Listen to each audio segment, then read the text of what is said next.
Al menos, eso era lo que creía. Hasta que, de repente, recibí un mensaje en el celular. «Mamá, ha habido un cambio de planes. Tú no vas al crucero. Llevaremos solo a la familia». En ese instante, mi corazón se congeló. Pero antes de continuar, revisa si ya estás suscrito al canal y escribe en los comentarios: ¿desde dónde estás viendo este video? Nos encanta saber hasta dónde están llegando nuestras historias. Aún puedo sentir el olor a salitre de aquella mañana. El puerto de Veracruz estaba repleto de turistas animados, cargando maletas y sonrisas. Yo también sonreía, ansiosa por el crucero familiar que habíamos planeado durante meses. A mis 62 años, sería mi primer viaje en barco, un pequeño sueño cumplido después de tanto trabajo. Mi protector solar en el bolso de paja, mi sombrero de playa nuevo, 3 vestidos comprados especialmente para las cenas formales. La felicidad de una mujer sencilla a punto de realizar un sueño modesto. Mi hijo Rafael estaba atrasado, nada inusual. Desde que se casó con Patricia, la puntualidad se había vuelto un artículo de lujo. Me senté en una banca cerca del área de embarque y esperé, observando a las familias que llegaban animadas, abrazadas, unidas, como pensé que la nuestra sería. Fue entonces cuando mi celular vibró. Mensaje de Rafael. «Mamá, ha habido un cambio de planes. No vendrás con nosotros en el crucero. Patricia prefiere que sea solo la familia. Te explicamos mejor cuando volvamos». Leí aquellas palabras 3, 4, 5 veces. Mis ojos no lo creían, pero mi corazón ya lo sabía. Levanté la cabeza y ahí estaban, en la cubierta superior del barco, Rafael, Patricia y mis 2 nietos, Mateo y Julia. No se dieron cuenta de que los observaba. O quizás se dieron cuenta y fingieron que no. Patricia sonreía, acomodándose el cabello rubio mientras le señalaba algo a los niños. Mi hijo miraba su celular, probablemente verificando si yo había leído su mensaje. Solo la familia. ¿Como si yo fuera qué? ¿Un satélite distante? ¿Una extraña? ¿No la mujer que lo crió sola, que trabajó en 2 empleos para que él pudiera estudiar en buenas escuelas, que lo abrazaba cuando llegaba llorando después de perder partidos de fútbol? Mis manos temblaban. Tomé mis maletas y salí de aquel puerto sin mirar atrás. El taxi me dejó en casa 40 minutos después. Entré en el apartamento que antes parecía acogedor y ahora sabía a abandono. Tiré el bolso en el sofá y fui directo a mi oficina, donde guardaba todos los documentos importantes. En el segundo cajón, dentro de una carpeta azul, estaba el contrato de la casa de Rafael. La casa que yo les había comprado hacía 5 años, cuando se casaron. La casa donde yo no era bienvenida para cenas de fin de semana, porque Patricia necesita espacio para crear su propio ambiente familiar. La casa cuya última cuota hipotecaria yo había pagado exactamente 2 meses atrás. La casa que todavía estaba a mi nombre. Ellos nunca se habían importado con ese detalle. De hecho, Rafael siempre decía: «Es solo burocracia, mamá, lo resolvemos después». Y yo, ingenua, creía que era solo cuestión de tiempo hasta que formalizáramos la transferencia. Pero ahora entendía, no era olvido, era conveniencia. Sequé las lágrimas que ni siquiera había notado que estaban cayendo. Respiré hondo e hice una llamada. «Doctor Marcelo, soy Elena Oliveira. ¿Recuerda aquella casa que compré para mi hijo? Sí, esa. Necesito saber cuáles son mis opciones legales». Mientras conversaba con mi abogado, una calma extraña comenzó a envolverme. No era rabia, aunque estaba allí, latiendo bajo mi piel. Era una claridad que nunca había sentido antes. Como si de repente todas las piezas encajaran. Las palabras de Patricia sobre crear límites saludables. El creciente distanciamiento de Rafael. Los comentarios sobre que yo era demasiado intensa con los nietos. Las excusas para no incluirme en celebraciones. Incluso el hecho de que, en las últimas Navidades, yo recibía regalos cada vez más impersonales, una olla eléctrica, una tarjeta de regalo de tienda departamental. No eran incidentes aislados. era un patrón. Un plan para alejarme lentamente, manteniendo solo lo que les interesaba: mi apoyo financiero, mi disponibilidad para emergencias, mi nombre en los documentos de la casa que no podían pagar solos. Yo había sido reducida a una función: un cajero automático emocional y financiero. El doctor Marcelo confirmó lo que yo ya sabía. La casa era legalmente mía. Yo podía hacer lo que quisiera con ella: vender, alquilar, modificar. Todo estaba a mi nombre, y no había ningún documento que prometiera la transferencia futura a Rafael. ¿Cuánto tiempo tardaría en completar una venta?, pregunté, sorprendiéndome con la firmeza en mi propia voz. ¿Con un comprador interesado? 2 semanas, quizás menos si aceleramos el proceso. El crucero duraría 10 días. Abrí mi notebook y tecleé un correo electrónico a Teresa, mi amiga agente inmobiliaria. Necesito vender una casa rápidamente. Es una cuestión de dignidad. Aquella noche no lloré más. Preparé un té de manzanilla, me senté en el balcón y observé la ciudad de Guadalajara iluminada. Por primera vez en años, no estaba pensando en Rafael, en Patricia o en los nietos. Estaba pensando en mí. ¿En quién era yo antes de convertirme en la mamá de Rafael o en la abuela de los niños? Recordé a la Elena que amaba bailar, que soñaba con conocer París, que tenía amigos e intereses propios. La Elena que había sido gradualmente borrada para dar lugar a una versión conveniente de mí misma, una que cabía perfectamente en los rincones de la vida de ellos, sin molestar, sin ocupar demasiado espacio. Aquel mensaje en el puerto no había sido solo una exclusión de un crucero. Había sido un recordatorio cruel de que, para ellos, yo ya no era esencial. Era prescindible. Un extra. No familia. Bueno, si era así como querían jugar, yo también tenía mis cartas. Y era hora de usarlas. Tomé mi diario y comencé a escribir un plan. No por venganza, aunque había un sabor amargo de justicia en todo eso. Era por supervivencia. Era por amor propio. Mientras el barco de ellos se alejaba de la costa brasileña, yo comenzaba a trazar mi propio curso. Un curso donde, por primera vez en décadas, yo era la prioridad. La semana siguiente pasó en un torbellino de acciones calculadas. Teresa, mi amiga agente inmobiliaria, encontró una pareja interesada en solo 3 días. Jóvenes, sin hijos, con dinero en efectivo. Agendamos una visita para el día siguiente. Necesité una excusa para entrar en la casa de Rafael. Después de todo, aunque fuera legalmente mía, ellos la consideraban su hogar. Usé la llave que siempre mantuve.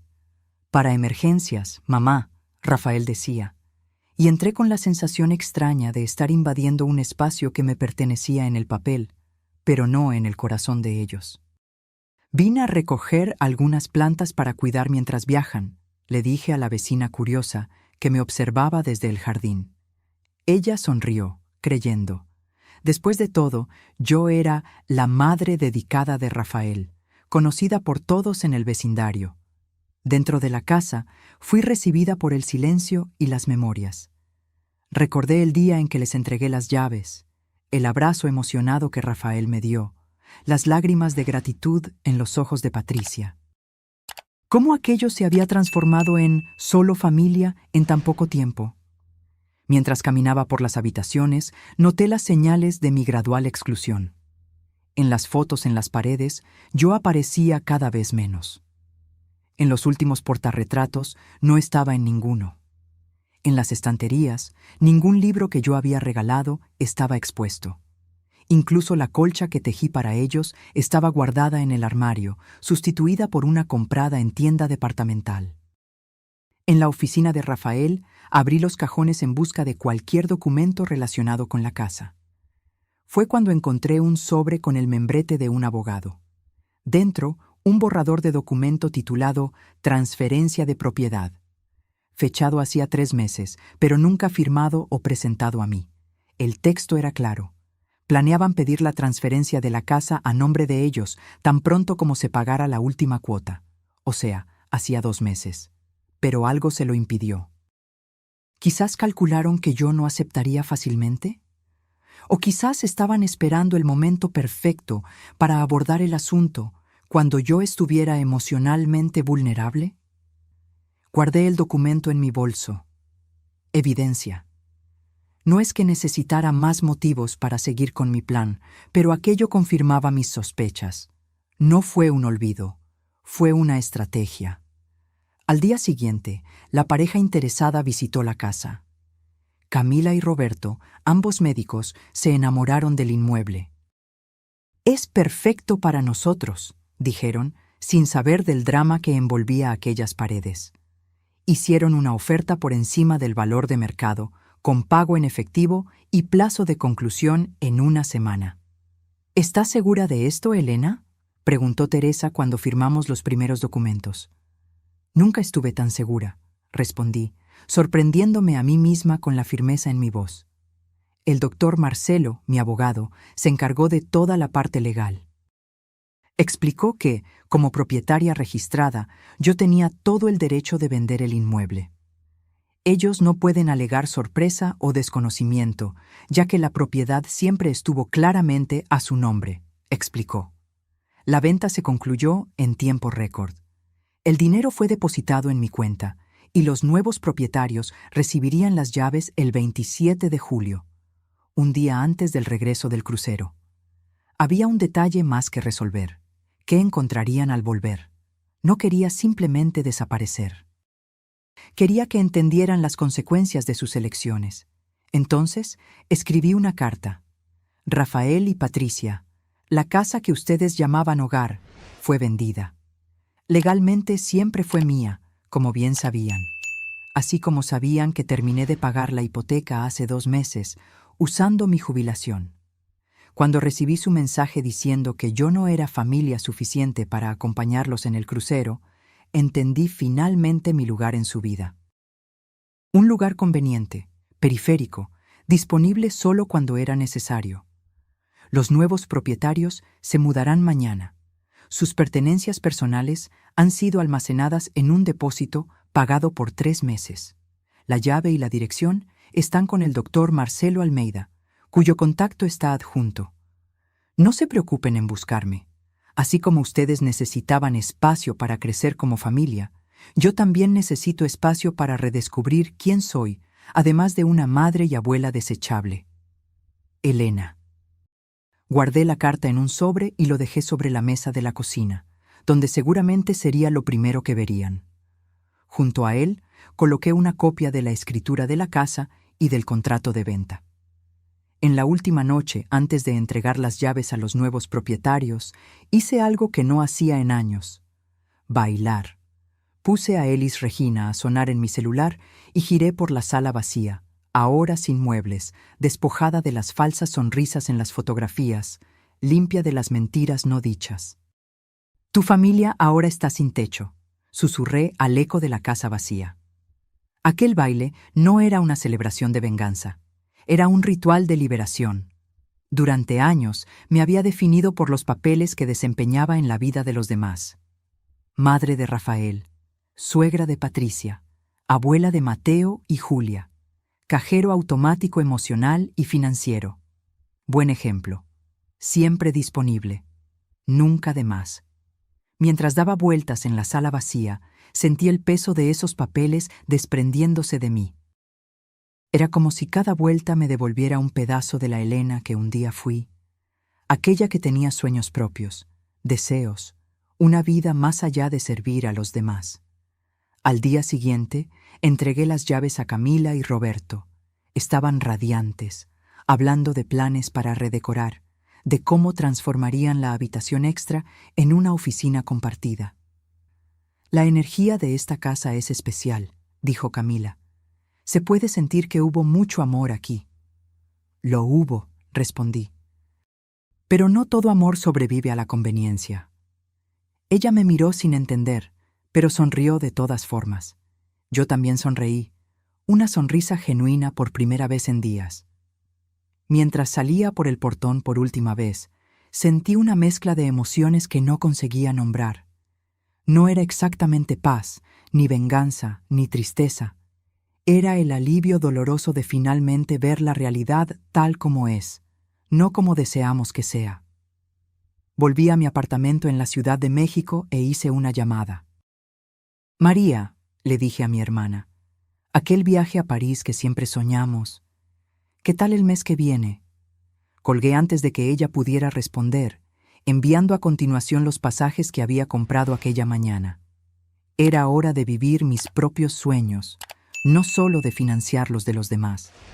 Aquella noche, dormí profundamente por primera vez desde el día en el puerto. Sin pesadillas, sin despertar sobresaltada, sin aquel dolor en el pecho que me acompañaba hacía semanas. Mientras el barco volvía lentamente a la costa brasileña, yo me alejaba cada vez más del puerto de Veracruz, de donde habían partido. No físicamente, sino emocionalmente. Ellos planeaban regresar a una vida que ya no existía. Yo planeaba partir hacia una vida que estaba apenas comenzando. El vuelo a París salía en exactamente 30 días, tiempo suficiente para organizar mi nueva vida y asistir de lejos a las consecuencias de mi decisión. No por crueldad, sino porque necesitaba entender que aquello no era una pesadilla temporal, era la realidad que había construido para mí misma, un ladrillo de abnegación a la vez. 3 días antes del regreso del crucero, recibí un mensaje de Rafael. Mamá, te extrañamos. Los niños preguntan por ti todos los días. No puedo esperar para mostrarte las fotos. Sonreí amargamente a la pantalla del celular. La hipocresía era tan transparente que casi podía verla brillando entre las palabras. Ninguna disculpa por la exclusión, ningún reconocimiento de la herida causada, solo la continuidad del guión en el que yo debía desempeñar mi papel, la madre comprensiva, siempre lista para perdonar. No respondí. Cada notificación no leída era un pequeño acto de rebelión contra décadas de disponibilidad incondicional. Al día siguiente llegó otro mensaje, ahora de Patricia. Elena, te trajimos unos chocolates belgas maravillosos. Julia los eligió especialmente para la abuela. Una vez más, lo dejé en visto. El silencio era mi única respuesta posible en aquel momento. Porque si comenzaba a hablar, quizás no conseguiría parar. Y aún no estaba lista para ese enfrentamiento. Cuando faltaban 24 horas para el desembarque, Rafael llamó. Lo dejé ir al buzón de voz. Mamá, es extraño que no respondas.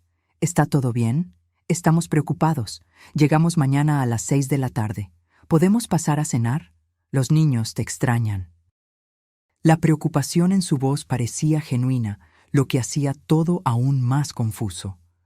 ¿Cómo podía excluirme tan fríamente y después actuar como si nada hubiera pasado? Era como si viviéramos en realidades paralelas. El día del desembarque me desperté temprano y fui a la cafetería cercana al puerto. De lejos, vi el enorme barco blanco acercándose lentamente a la costa. En algún lugar, en aquella estructura flotante, estaban las personas que un día llamé familia. Pedí un espresso doble y observé el movimiento creciente en la terminal. Familias ansiosas esperando a sus seres queridos, conductores de aplicaciones sosteniendo carteles con nombres, vendedores ambulantes ofreciendo agua y refrigerios. A las 18:15 vi a Rafael, Patricia y los niños bajando la rampa. Estaban bronceados, sonrientes, cargados de bolsas. Julia sostenía un peluche nuevo. Mateo vestía una camiseta de alguna isla caribeña. Parecían la imagen perfecta de la familia feliz. Me giré antes de que pudieran verme. Pagué mi café y salí. No necesitaba asistir al momento en que leerían mi carta, en que se darían cuenta de que la casa ya no era de ellos. Eso no me traería satisfacción. Volví a mi apartamento y apagué el celular. Lo que fuera que sucediera en las próximas horas, yo no quería ser testigo. No se trataba de torturarlos o saborear su confusión. Se trataba de finalmente crear el espacio que yo necesitaba para sanar décadas de pequeñas desilusiones. Aquella noche, dormí un sueño inquieto. Parte de mí aún se sentía culpable, condicionada a poner las necesidades de ellos por encima de las mías. Pero otra parte, la que crecía más fuerte cada día, sabía que había hecho lo necesario. A las 7:43 de la mañana siguiente sonó el timbre. Miré por la mirilla y vi a Rafael.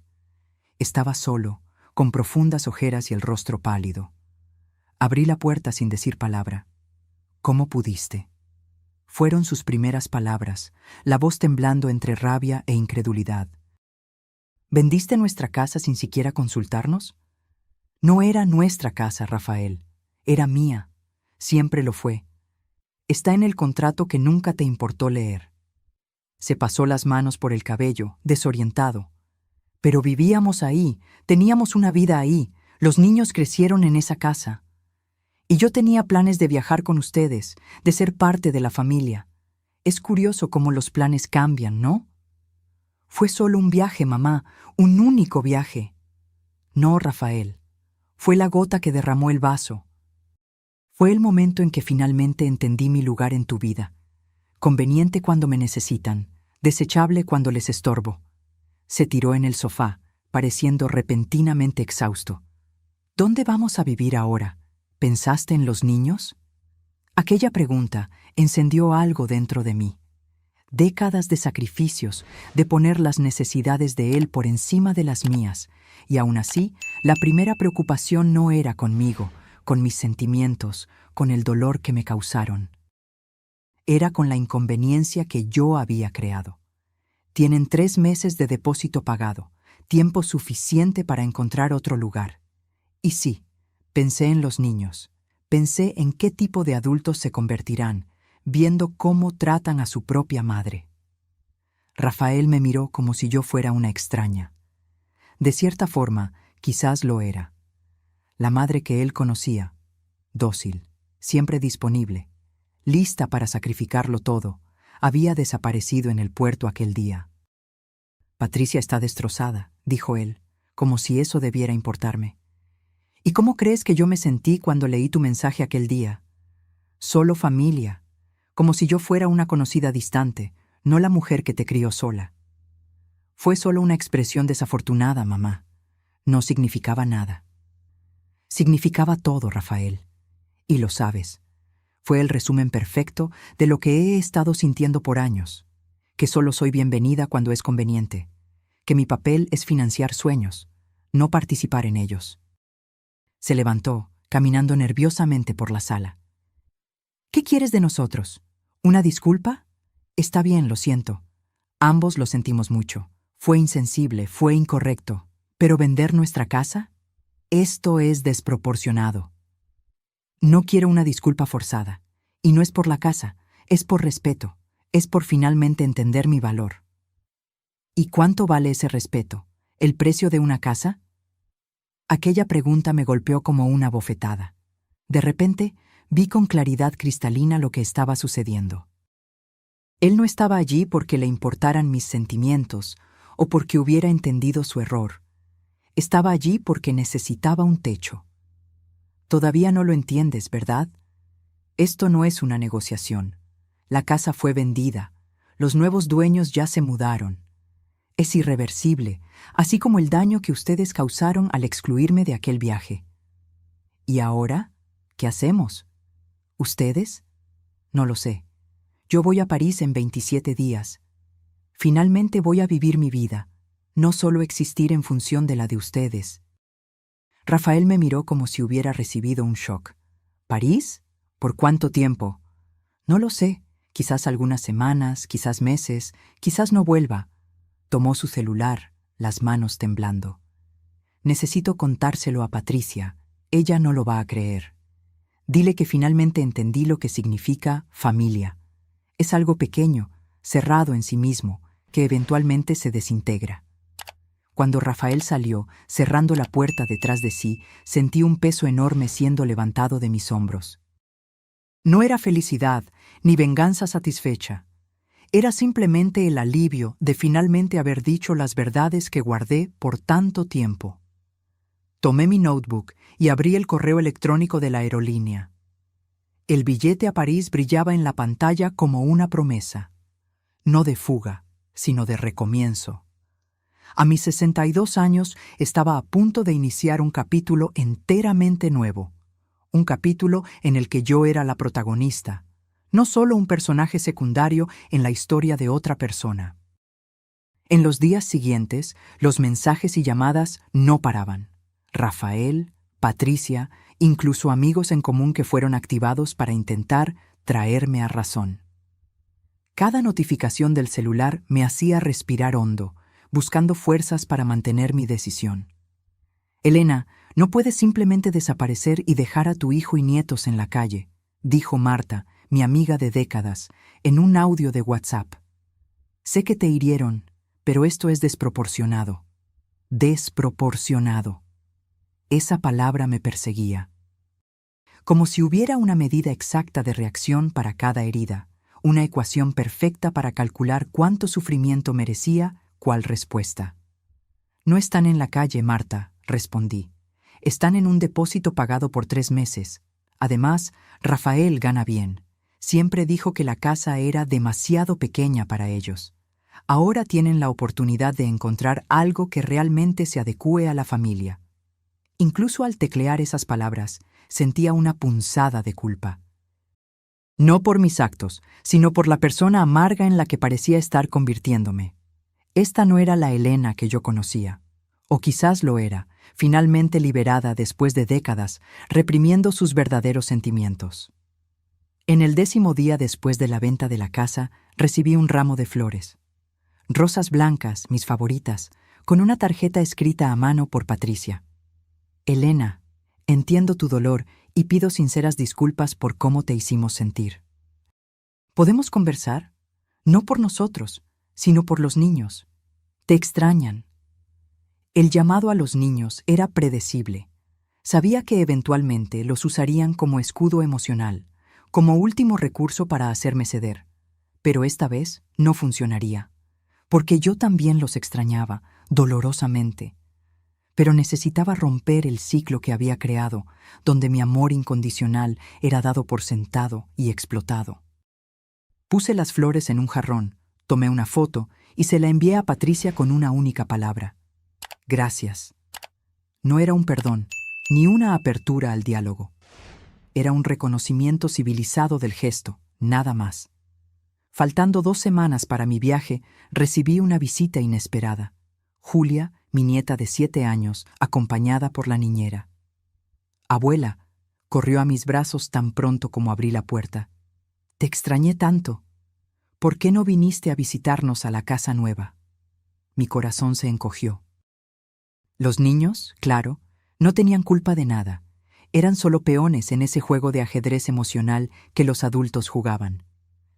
También te extrañé, mi amor, respondí, abrazándola fuerte.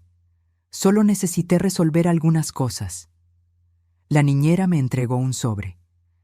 La señora Patricia pidió entregárselo personalmente. Dentro, una invitación formal para una cena en la nueva casa que habían alquilado. Para recomenzar como familia, decía la tarjeta, en caligrafía elegante. Aquella noche me senté con mi diario y sopesé mis opciones. Ir a la cena sería señalar que todo podría volver a la normalidad, que bastaba una disculpa formal para borrar años de pequeñas humillaciones. No ir sería confirmar la imagen que probablemente estaban construyendo, la de la vieja amargada y vengativa. Tomé el teléfono y llamé a Rafael. Recibí la invitación, dije, sin rodeos. ¡Qué bien! Él parecía genuinamente aliviado. ¿Entonces vendrás? No, Rafael, no iré. Silencio del otro lado de la línea. Mamá, estamos intentando arreglar las cosas. ¿Qué más quieres de nosotros? No quiero nada de ustedes. Y ese es el punto. Durante años, ustedes me quisieron disponible cuando era conveniente e invisible cuando no lo era. Ahora estoy eligiendo ser no disponible para ustedes y visible para mí misma. Pero ¿y los niños? Ellos no tienen la culpa de todo esto. Estoy de acuerdo, y por eso mantendré contacto con ellos. Pero en mis términos, no en los de ustedes. ¿Qué términos son esos? Su voz tenía un toque de irritación mal disimulada. Los llevaré a pasar un fin de semana conmigo, una vez al mes, sin ustedes. Así como ustedes querían un crucero sin mí, Quiero tiempo con mis nietos sin ustedes. Esto es ridículo, mamá. Estás usando a los niños como moneda de cambio. No, estoy estableciendo límites, algo que debí haber hecho hace mucho tiempo. Colgué antes de que él pudiera responder. Mis manos temblaban, pero no de miedo o arrepentimiento. Era la adrenalina de finalmente confrontar las dinámicas tóxicas que yo había permitido establecerse. Al día siguiente, Patricia apareció en mi puerta. Estaba impecablemente vestida, como siempre, pero su rostro traicionaba noches mal dormidas. Elena, ¿podemos conversar? ¿Solo nosotras dos, mujer a mujer?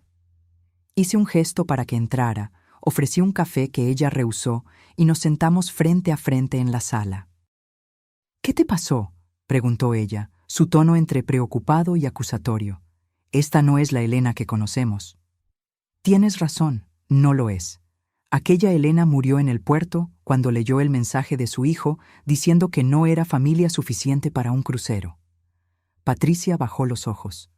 Fue un error terrible. Estábamos estresados con los preparativos. Yo no me sentía bien con mi madre enferma. Fue una decisión impulsiva. Impulsivo sería olvidar avisarme sobre una cena. Excluirme deliberadamente de un viaje familiar es una elección consciente, una que revela exactamente lo que piensan sobre mi lugar en la familia.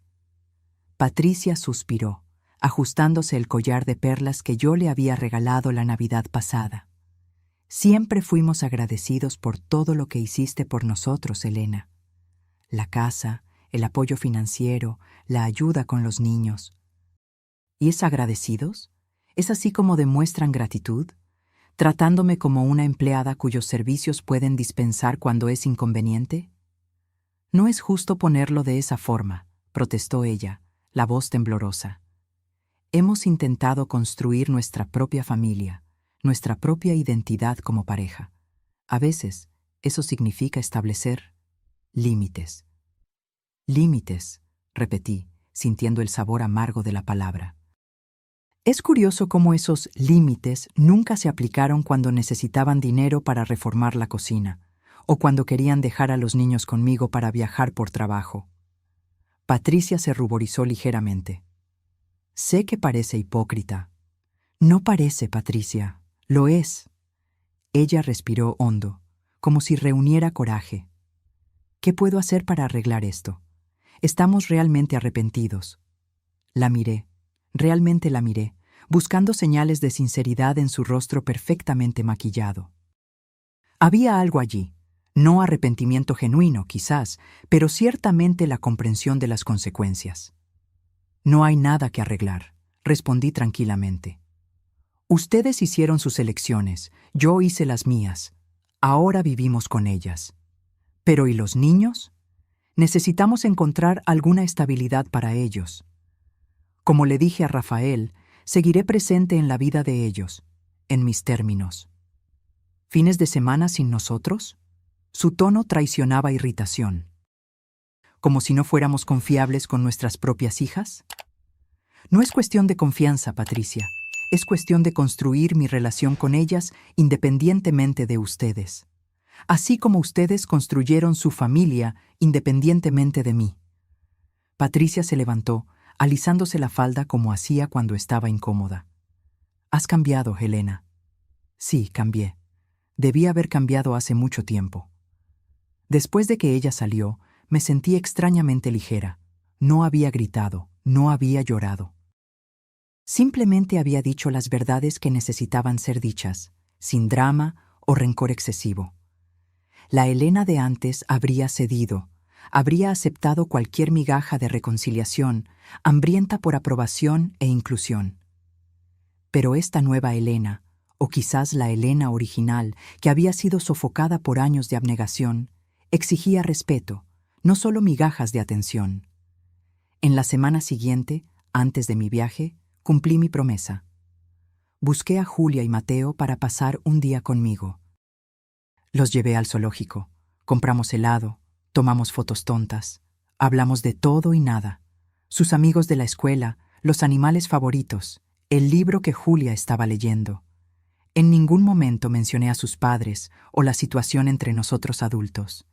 Eran niños, merecían ser librados de los dramas de los adultos.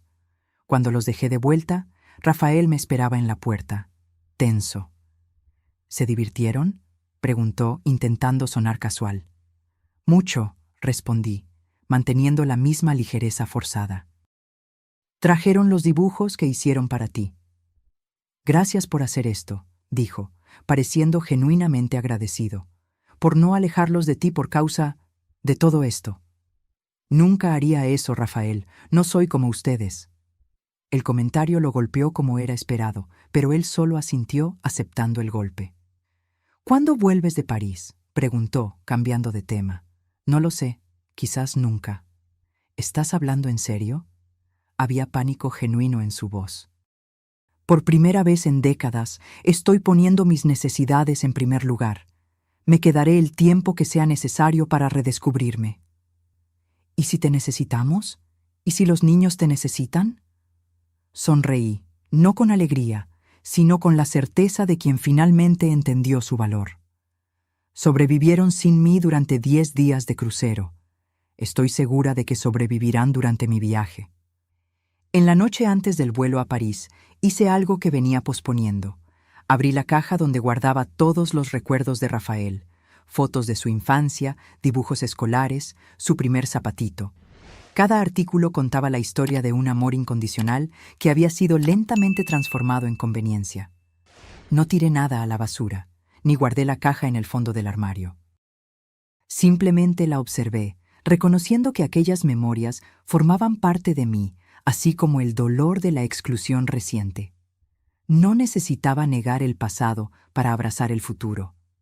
En la mañana siguiente, mientras el taxi me llevaba al aeropuerto, recibí un mensaje de Rafael. «Buen viaje, mamá. Te amamos, aunque no lo creas ahora». No respondí.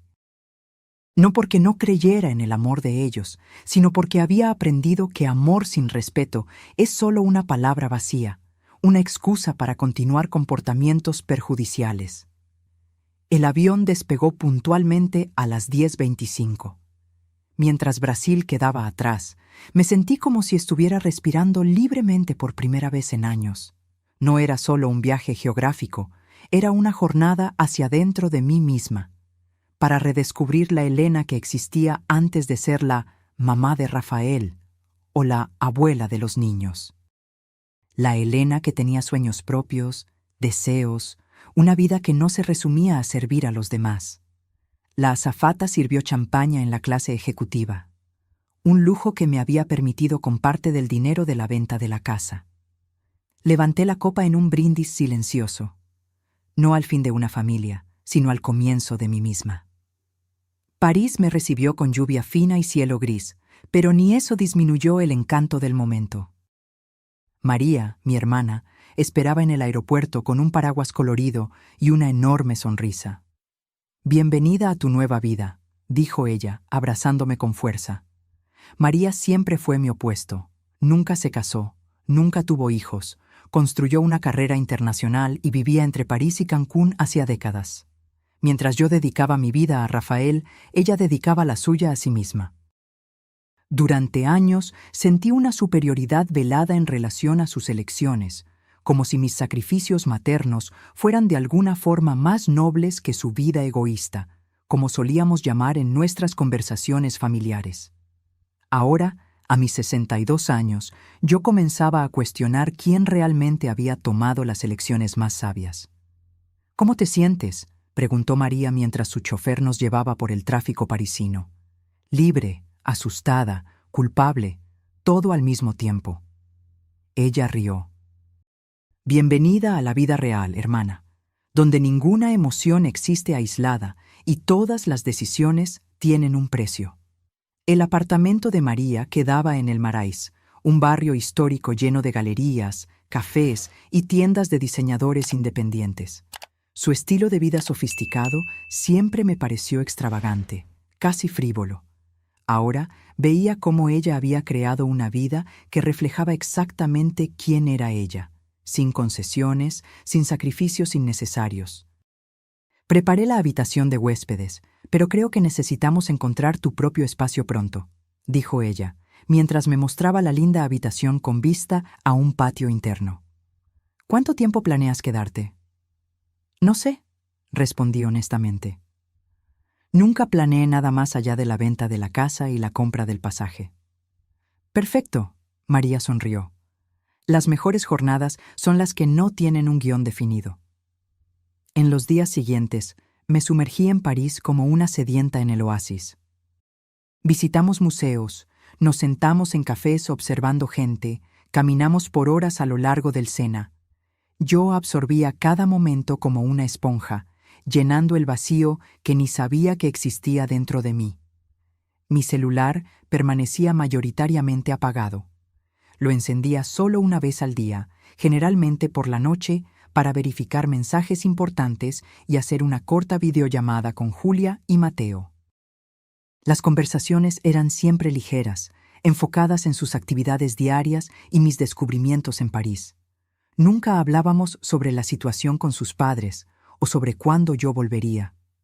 Una semana después de mi llegada, María organizó una cena con algunos de sus amigos, artistas, escritores, profesores universitarios, personas fascinantes que vivían vidas intensas y significativas mucho más allá de los 60 años.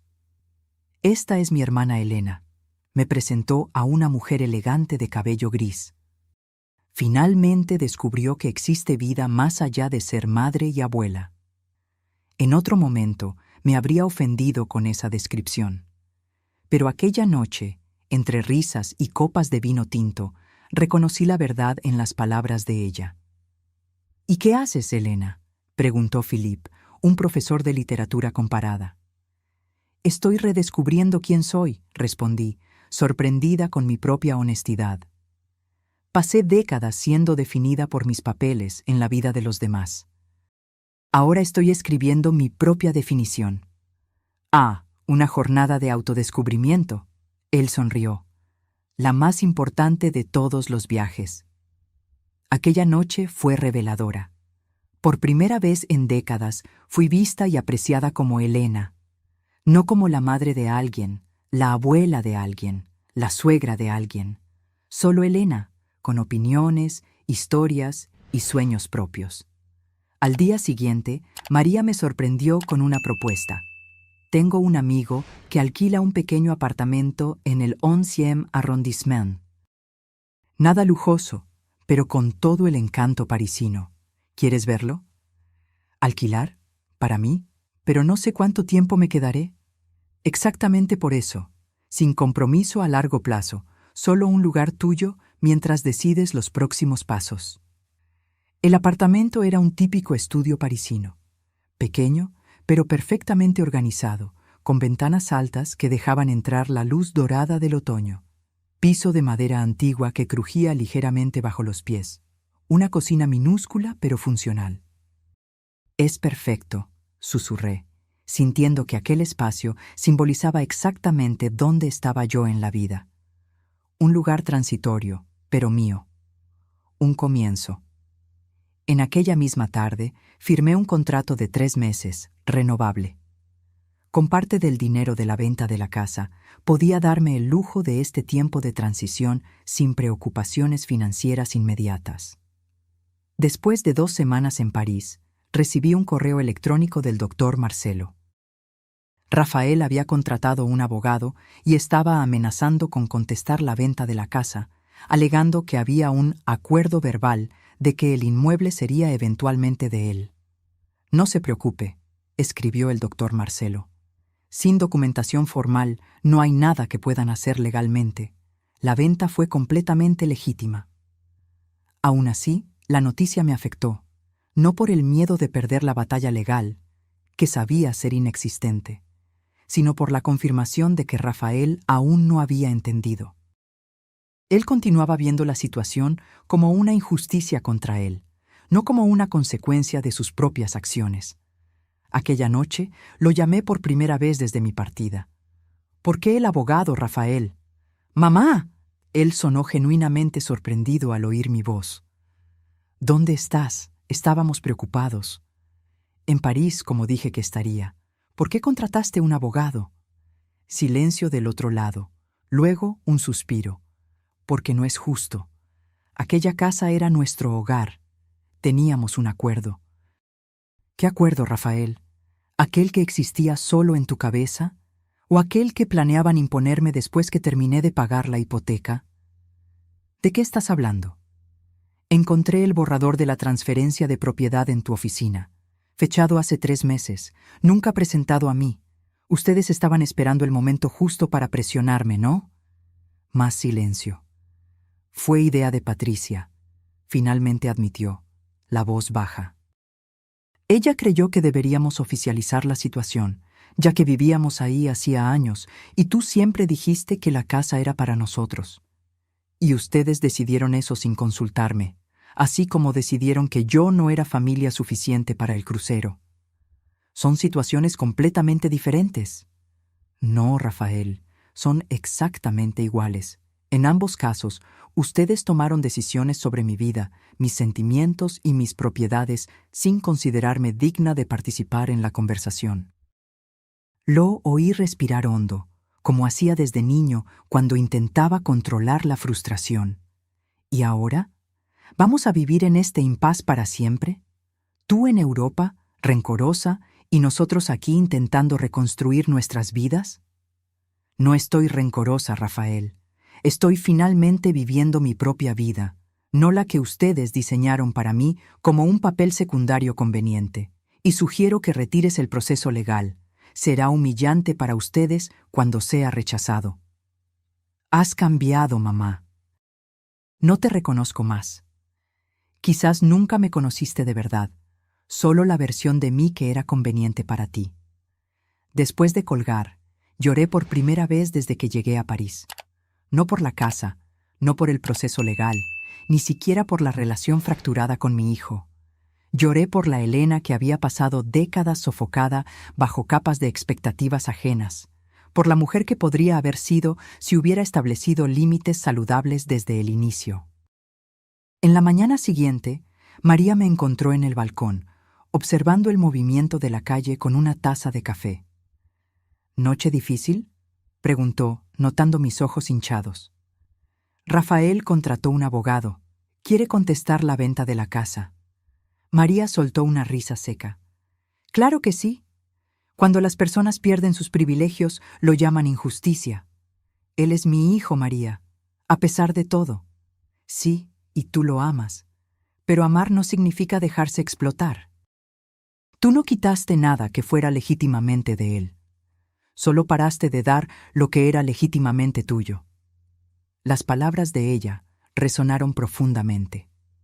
Durante toda mi vida había confundido amor con sacrificio, generosidad con abnegación. Como si amar significara necesariamente disminuirse, volverse menos para que el otro pudiera ser más. Pero el verdadero amor, por otros y por sí misma, no exigía ese desequilibrio. No pedía que yo desapareciera para que otros pudieran brillar. Aquella tarde hice algo que nunca había hecho antes. Me inscribí en un curso de pintura en acuarela. Una pasión adolescente que había abandonado cuando quedé embarazada de Rafael, considerándola un pasatiempo frívolo, incompatible con las responsabilidades maternas. El taller quedaba en un edificio antiguo en Montmartre, con ventanas enormes que enmarcaban los tejados de París como una pintura viva. El profesor, un señor de cabello blanco y manos manchadas de tinta, nos recibió con una sonrisa gentil. «La acuarela es como la vida», dijo él, demostrando una pincelada suave. «Puedes guiar el agua, pero nunca controlarla completamente. La belleza está en aceptar los caminos impredecibles que ella elige». Mientras mezclaba colores y los observaba fluir por el papel, tuve una epifanía. Era exactamente eso lo que estaba aprendiendo a hacer con mi propia vida. Guiar, no controlar. Aceptar lo impredecible, encontrar belleza en los caminos inesperados. Al final de la clase, había creado un pequeño paisaje, imperfecto ciertamente, pero vibrante de colores y posibilidades, así como el nuevo capítulo que estaba comenzando a escribir para mí misma. El otoño en París transformó los árboles en explosiones de rojo y dorado, como si la ciudad entera estuviera celebrando mi transformación personal. Los días se volvían más cortos, pero de alguna forma mis horas parecían más plenas, más significativas. Establecí una rutina que era exclusivamente mía. Me despertaba temprano, tomaba café en una pequeña boulangerie en la esquina, donde el dueño ya me reconocía, y guardaba un croissant aún caliente. Caminaba por parques diferentes cada día. Asistía a mis clases de acuarela 2 veces por semana. Y por la noche, muchas veces cenaba con María y sus amigos, o simplemente me quedaba en mi pequeño apartamento, leyendo o pintando. Era una vida simple, pero completamente mía. Cada decisión, cada momento, era elegido por mí y para mí. Las semanas pasaron y la frecuencia de los mensajes de Rafael disminuyó gradualmente. El doctor Marcelo me informó que él había desistido del proceso legal, aceptando finalmente que no tenía base para contestación. Continué haciendo videollamadas regulares con Julia y Mateo, pero incluso estas se volvieron menos frecuentes a medida que ellos se adaptaban a la nueva dinámica familiar. A mediados de noviembre, recibí un correo electrónico inesperado de Patricia. Elena, espero que estés bien en París. Las fotos que envías a los niños son hermosas. A ellos les encanta mostrar a sus amigos dónde la abuela está viviendo ahora. Escribo para pedir disculpas. Genuinas, esta vez. No por las molestias prácticas que nos causamos el uno al otro, sino por el daño emocional que te causamos a lo largo de los años.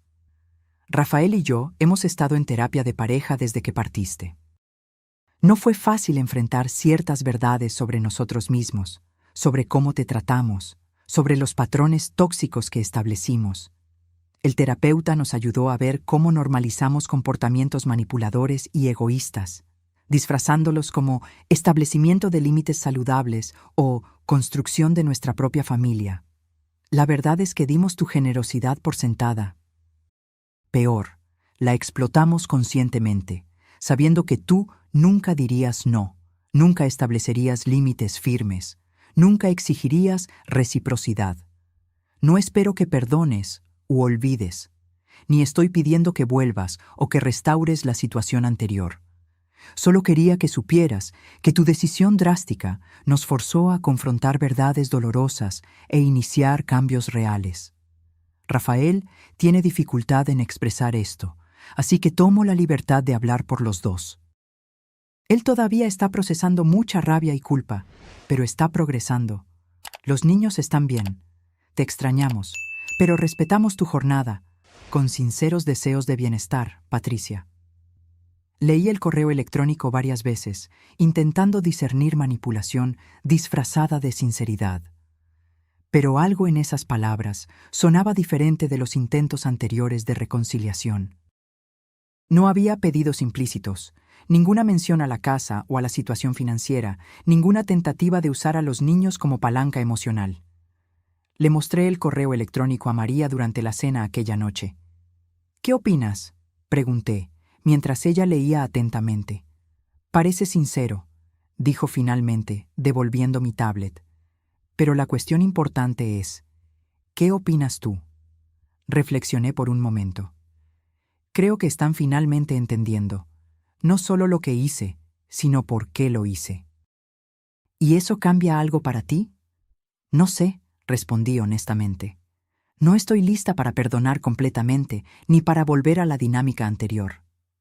Ni deberías, María afirmó, sirviendo más vino en nuestras copas. El perdón, cuando llega, debe ser para tu propia paz, no para la comodidad de ellos. E independientemente del perdón, nunca más debes aceptar ser tratada como antes. Asentí, absorbiendo la sabiduría de sus palabras. Aquella noche respondí brevemente a Patricia. Gracias por el correo electrónico. Aprecio la honestidad y el reconocimiento. También estoy en una jornada de autodescubrimiento y sanación. Me alegra que estén buscando ayuda profesional. Los niños son siempre bienvenidos en mi vida, así como la comunicación honesta entre nosotros adultos. Elena.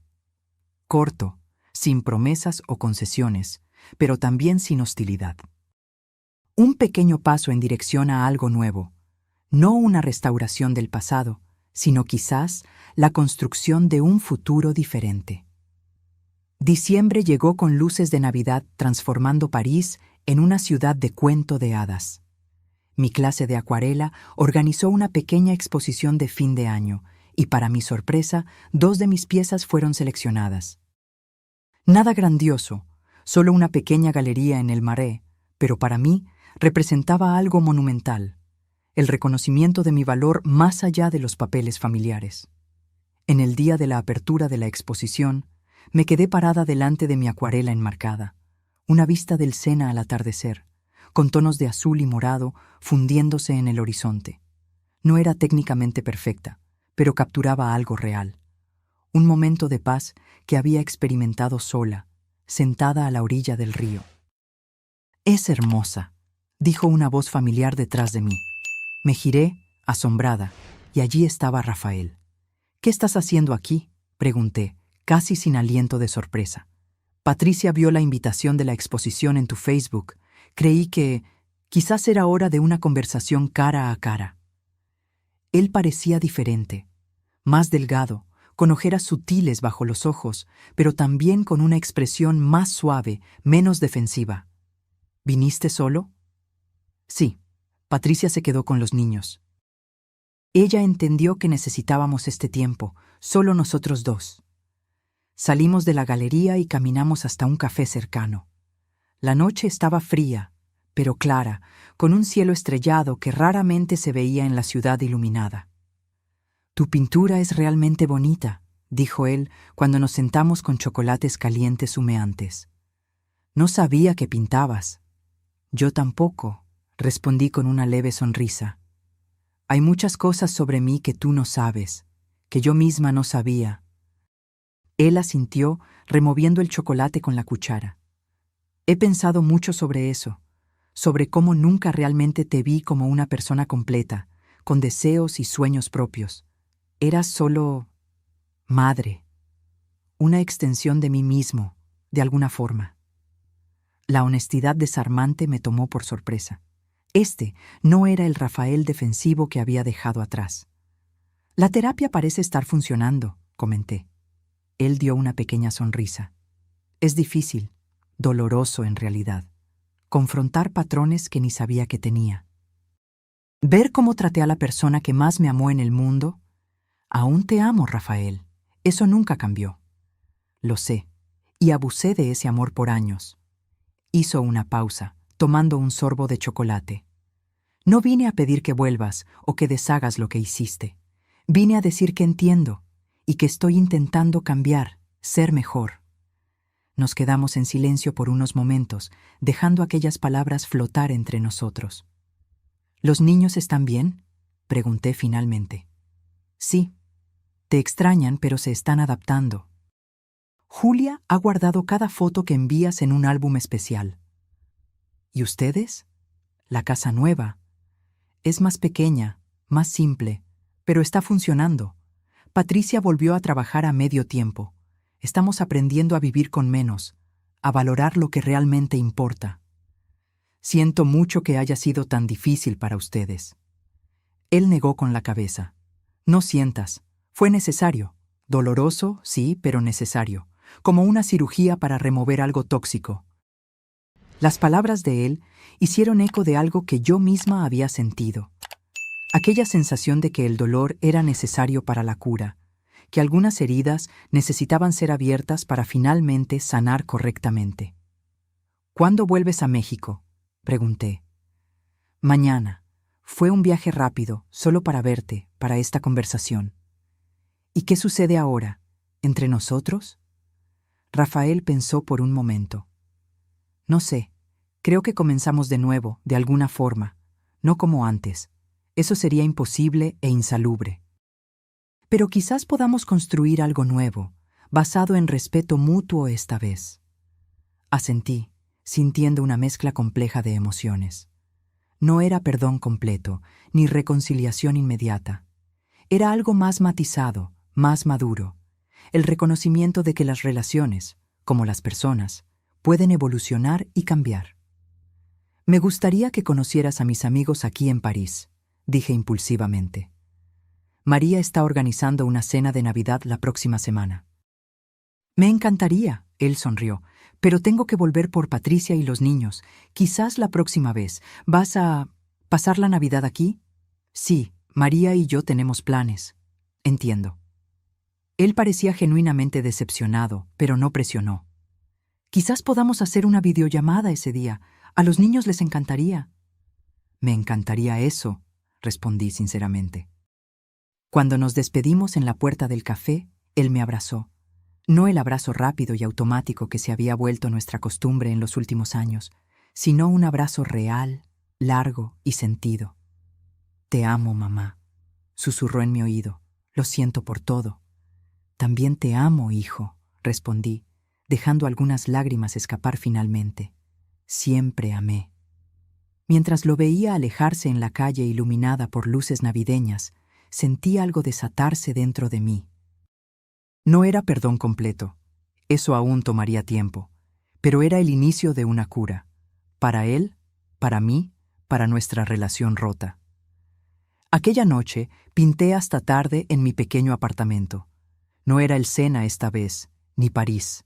Era una playa mexicana, con aguas azul turquesa y arena dorada. Un lugar a donde una vez llevé a Rafael cuando niño, donde construimos castillos de arena que la marea inevitablemente se llevaba.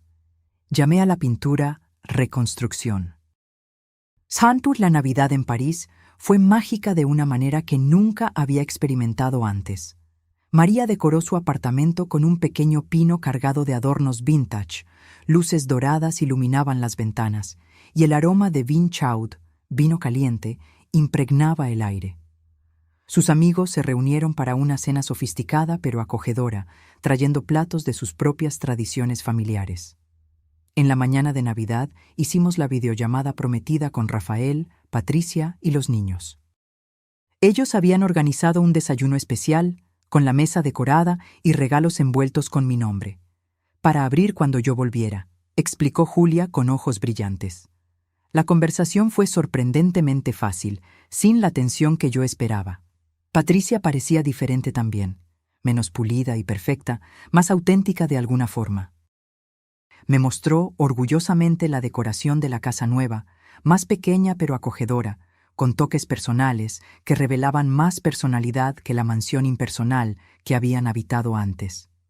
¿Cuándo vuelves, abuela?, preguntó Mateo, inclinándose a la cámara con ojos esperanzados. Miré a María, que asistía a la videollamada con interés discreto, y luego de vuelta a la pantalla. Aún no lo decido, querido. Estoy aprendiendo mucho aquí, redescubriendo cosas sobre mí misma. Como pintar, dijo Rafael con una sonrisa. Les mostré fotos de tu exposición. Sí, quiero aprender también, exclamó Julia. ¿Podemos tener clases juntas cuando vuelvas? Me encantaría eso, respondí, sintiendo una ola de ternura. Quizás podamos encontrar un profesor en Monterrey. Después de la videollamada, María y yo salimos para una caminata por los Champs-Élysées, admirando las decoraciones festivas y el movimiento de familias disfrutando del feriado. Parecen realmente diferentes, comentó María. Más humildes. Sí, concordé. Creo que están realmente intentando. La terapia, la nueva realidad financiera, quizás incluso el shock de perderme de repente. Todo eso parece haber despertado algo en ellos. ¿Y eso cambia tus planes?, María preguntó, entrelazando su brazo en el mío mientras caminábamos. Reflexioné por un momento. No sé si tengo planes exactamente, más una dirección que un destino. Muy filosófico, ella rió. Pero seriamente, ¿estás pensando en volver a México? Eventualmente sí. Este es un capítulo maravilloso, pero no el libro entero de mi vida. Mis nietos están allá, parte de mi corazón también. Pero no en las mismas condiciones de antes. María afirmó, no como pregunta, sino como confirmación. Definitivamente no. Nunca más seré aquella Elena invisible, conveniente solo cuando es necesaria. Paramos frente a un escaparate deslumbrante, contemplando nuestros reflejos mezclados con las luces centelleantes de Navidad. Dos mujeres de mediana edad, semejantes en los rasgos pero tan diferentes en las experiencias de vida, unidas por sangre e historia compartida. ¿Sabes lo que más me impresiona de toda esta historia?, dijo María, ajustando su bufanda roja. No es la venganza en sí, aunque haya sido magistralmente ejecutada, es cómo emergiste de ella. Muchas personas se vuelven amargas, consumidas por el resentimiento, incluso cuando vencen. Pero tú floreciste. Sus palabras me tocaron profundamente porque capturaban exactamente lo que yo misma había comenzado a percibir. La venta de la casa no había sido el fin de la historia, sino el inicio. No se trataba de castigar a Rafael y Patricia, sino de liberarme de las cadenas invisibles que yo misma había ayudado a forjar a lo largo de los años. AMSA. Enero llegó con nieve ligera cubriendo los tejados parisinos, transformando la ciudad en un paisaje de cuento de hadas. Mi contrato de alquiler estaba llegando a su fin, y necesitaba tomar una decisión: renovar por 3 meses más o volver a México. En una tarde particularmente fría, caminando por el jardín de Luxemburgo casi desierto, tomé mi decisión. Era hora de volver. No por obligación o culpa, no cediendo a la presión familiar, sino porque estaba lista para construir el próximo capítulo de mi vida, uno que incluía a mi familia, pero también mucho más. Llamé a Rafael aquella noche y compartí mi decisión. Vuelvo en febrero, dije, pero con algunas condiciones. ¿Cuáles? Su voz demostraba una mezcla de alegría y cautela. Voy a mantener mi independencia. Ya alquilé un apartamento cerca del suyo, pero no quiero vivir con ustedes ni ser niñera a tiempo completo. Entiendo y respeto eso, él respondió prontamente. Quiero seguir pintando. Encontré un taller en Monterrey que ofrece clases similares a las que tengo aquí. Claro, mamá, tu tiempo es tuyo. Y necesitamos establecer límites claros y respeto mutuo. Todos nosotros. Incluso los niños necesitan entender que la abuela tiene su propia vida. Estamos trabajando en eso en la terapia, él dijo. Aprendiendo sobre límites saludables, no solo para protegernos, sino para respetar a los demás también. La facilidad con que él aceptó mis condiciones confirmó lo que yo ya había percibido. Algo fundamental había cambiado. No solo en mí, sino en él también. Quizás en todos nosotros. Las semanas siguientes fueron un torbellino de preparativos. Enviar algunas pinturas y libros por correo, arreglar maletas, despedirme de los nuevos amigos que había hecho. París me había dado tanto en tan poco tiempo, no solo recuerdos y habilidades, sino una versión renovada de mí misma. En la última noche antes de mi partida, María organizó una cena de despedida. Durante el brindis, me miró profundamente a los ojos y dijo: «A mi hermana Elena, que demostró que nunca es tarde para reinventarse». En el vuelo de vuelta a México, reflexioné sobre la jornada extraordinaria de los últimos meses. Había partido como una mujer herida en busca de venganza, pero regresaba como alguien mucho más complejo. Una mujer con límites claros, con pasiones propias, con una nueva comprensión de su valor más allá de los papeles familiares. La venganza había sido solo el catalizador, el empujón necesario para una transformación mucho más profunda. Mamá, Rafael y los niños me esperaban en el aeropuerto con carteles hechos a mano y sonrisas genuinas. Patricia estaba allí también, más reservada, pero visiblemente intentando. Abracé a todos, sintiendo el calor familiar mezclado con una nueva dinámica aún en formación. «Bienvenida de vuelta», dijo Rafael, cargando mis maletas. O quizás debería decir, «bienvenida a un nuevo comienzo». «Me gusta eso», respondí, sonriendo. Un nuevo comienzo para todos nosotros. En las semanas siguientes, establecimos gradualmente nuestra nueva dinámica. Cenas semanales en familia, donde conversábamos sobre asuntos reales, no solo superficialidades. Días especiales con los nietos, donde yo los llevaba a parques, museos y, sí, clases de acuarela que Julia tanto había pedido. Y, más importante, tiempo para mí misma. Mi apartamento acogedor, mi taller 3 veces por semana, nuevos amigos, una vida que era verdaderamente mía. Rafael y Patricia continuaban en terapia, aprendiendo a construir una relación más saludable no solo conmigo, sino entre ellos mismos. La pérdida de la casa, aunque traumática, había forzado una reevaluación de prioridades que estaba lentamente transformándolos en mejores personas. En un domingo particularmente agradable, 6 meses después de mi regreso, estábamos todos reunidos para un almuerzo en el patio del apartamento de ellos, más pequeño que la casa antigua, pero mucho más acogedor. Observé la escena con un sentimiento de paz que jamás imaginé posible después de aquel día en el puerto. Rafael asando, Patricia arreglando la mesa, los niños jugando en el césped, yo contribuyendo con un postre que había aprendido a hacer en París. ¿Sabes lo que estoy pensando?, dijo Rafael, acercándose con una copa de vino. Nunca te agradecí propiamente. ¿Por qué?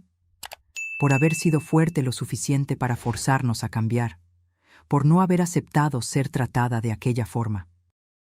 Si hubieras simplemente cedido, como siempre hiciste, continuaríamos atrapados en aquel ciclo tóxico. Sus palabras me sorprendieron. Nunca había pensado en mi venganza como un regalo para ellos también, pero de cierta forma lo había sido. El dolor de la pérdida, la humillación, el despertar forzado, todo eso había creado espacio para algo nuevo y potencialmente mejor. Aún la extraño a veces, continuó él, mirando al horizonte. La casa, quiero decir, era bonita, espaciosa. Pero me di cuenta de que nunca fue realmente un hogar. Era más un trofeo, un símbolo de estatus. Este lugar, él gesticuló al pequeño jardín donde estábamos, con sus imperfecciones y espacio limitado, parece mucho más nuestro. Asentí, entendiendo perfectamente lo que él quería decir. A veces, perdemos algo valioso solo para descubrir que lo verdaderamente precioso estaba en otro lugar. A veces me pregunto, dije yo, si habría encontrado el coraje para cambiar si no hubiera sido tan drásticamente excluida aquel día. Si habría redescubierto la pintura, París, mi independencia. No puedo cambiar lo que hice, Rafael respondió, la voz embargada. Pero puedo prometer que nunca más te haré sentir invisible. Es todo lo que siempre quise, respondí honestamente. Ser vista, no solo como madre o abuela, sino como Elena. Aquella tarde, cuando pintaba con Julia en el pequeño estudio que había montado en mi apartamento, ella me hizo una pregunta inesperada. Abuela, ¿ya perdonaste a papá y a mamá por no llevarte en el crucero? Pausé, buscando palabras que una niña pudiera entender, pero que aún fueran verdaderas. ¿Sabes, Julia? Perdonar no significa fingir que algo doloroso no sucedió, o que no importó. Significa decidir no dejar que ese dolor controle tu futuro. Y sí, estoy perdonando un poco más cada día. Como en tus pinturas, ella dijo, sorprendiéndome con su perspicacia. Cuando te equivocas, no puedes borrar, pero puedes transformar el error en algo bonito. Sonreí, maravillada con la sabiduría de esa niña de 8 años. Exactamente así, mi amor, exactamente así. La vida continuó su flujo, con nuevos patrones estableciéndose. Yo no era más la fuente infinita de apoyo financiero y emocional para Rafael y Patricia, ni quería ser. Pero era una presencia constante y valiosa en sus vidas, especialmente para mis nietos. Era también una artista en desarrollo, una amiga, una viajera, una mujer redescubriendo pasiones adormecidas y cultivando nuevas.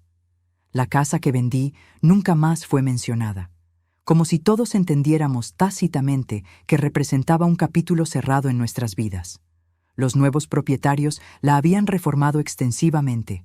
Una vez pasamos por ella durante un paseo y apenas la reconocimos. Parece una vida diferente, comentó Rafael. Lo era, respondí simplemente.